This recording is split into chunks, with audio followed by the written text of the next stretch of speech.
Yang mana? Apa berlelukai? Itu kita. Yang ada saja kau. Yang ada saja kau.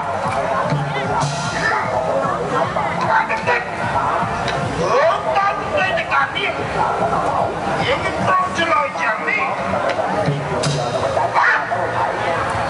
Ni lain kau jelas ni. Yang nak beri. Kau beri nak ini. Kau jangan dikira nak.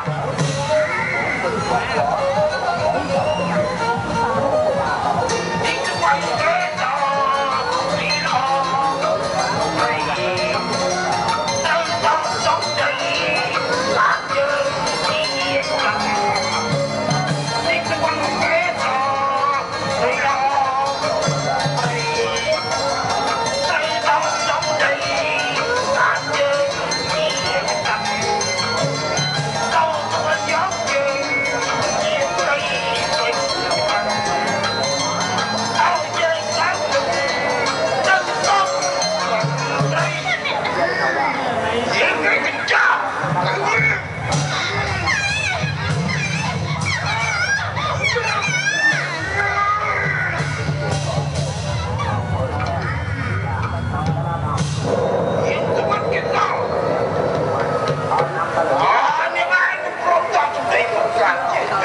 subscribe cho kênh Ghiền Mì Gõ